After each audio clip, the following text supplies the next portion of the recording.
दोस्तों, आज हम जिस मुद्दे पर बात करने जा रहे हैं, उसने दिल्ली की सियासत में भूचाल ला दिया है।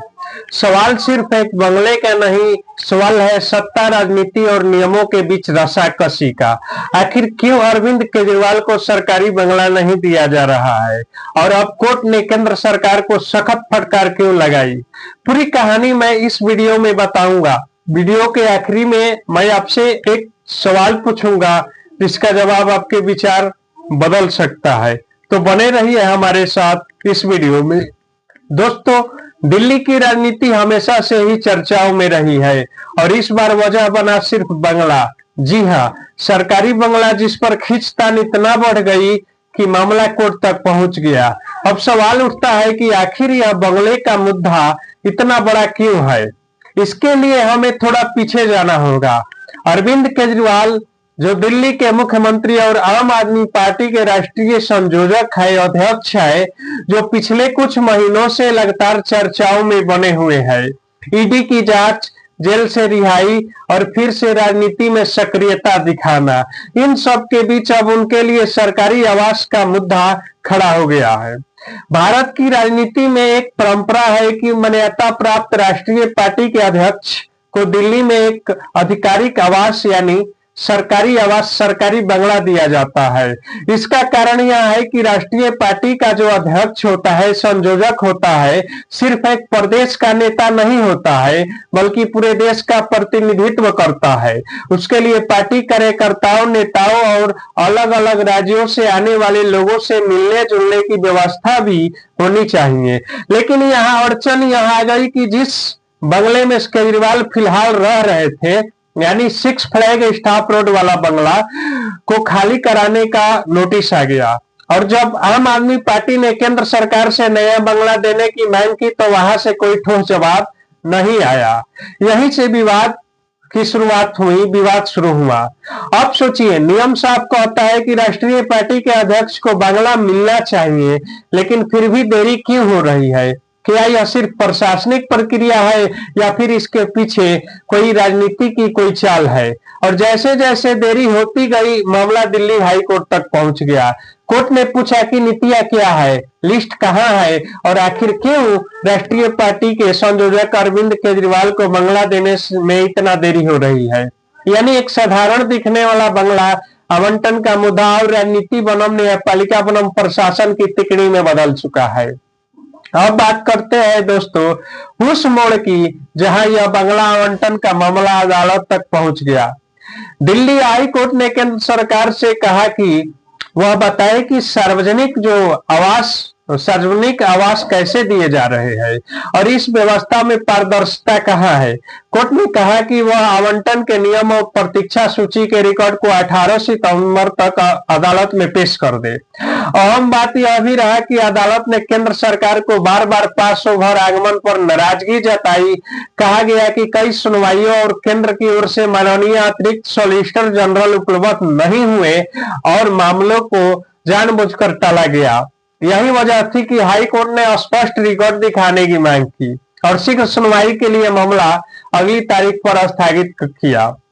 दोस्तों, अब बात करते हैं केंद्र बनाम केजरीवाल की।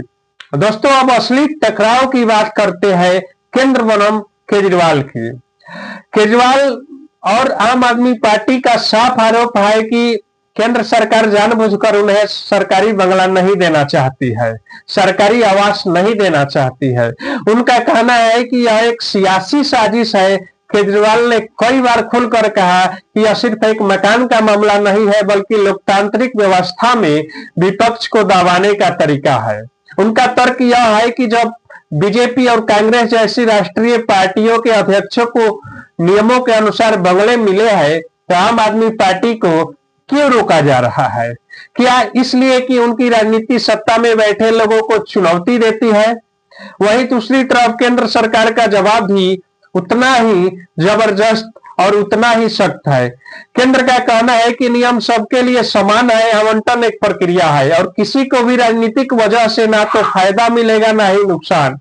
केंद्र यह भी कहता है कि जिस बंगले की बात की जा रही है, यानी 35 लोधी एस्टेट, उससे पहले ही एक केंद्रीय मंत्री को आवंटित किया जा चुका है। यानी यह कहना है कि बंगला रोक दिया गया है, यह सही नहीं है।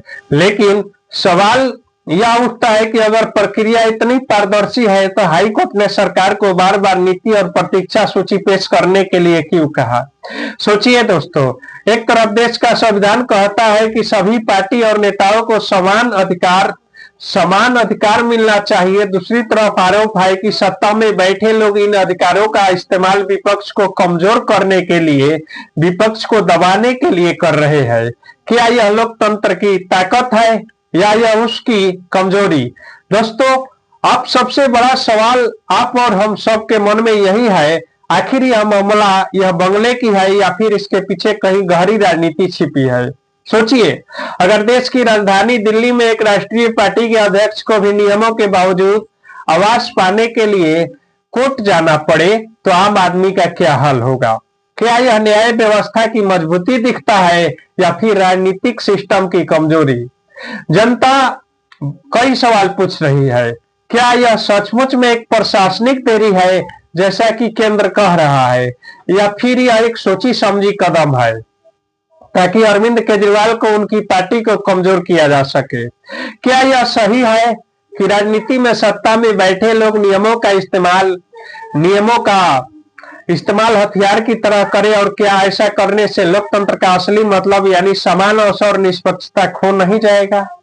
अब असली सवाल आपसे है दोस्तों, क्या आपको लगता है कि अरविंद केजरीवाल को बंगला ना देना सिर्फ एक प्रक्रिया है या यह राजनीतिक प्रतिशोध है, और क्या आपको लगता है कि यह मामला आने वाले चुनाव पर असर डालेगा। दोस्तों, आपका जवाब इस बात को और मजबूत बनाएगा। नीचे कमेंट में खुलकर अपनी राय लिखिए, क्योंकि असली लोकतंत्र, असली संविधान का जो असली लोकतंत्र वही है जहां जनता सवाल पूछे और अपनी आवाज बुलंद करे। तो यह थी अरविंद केजरीवाल के बंगले से जुड़ी पूरी कहानी, कोर्ट, केंद्र और राजनीति की तिकड़ी। अगर आपको वीडियो जानकारी पूर्ण लगी हो तो लाइक और शेयर करना मत भूलिए। तब तक के लिए नमस्कार।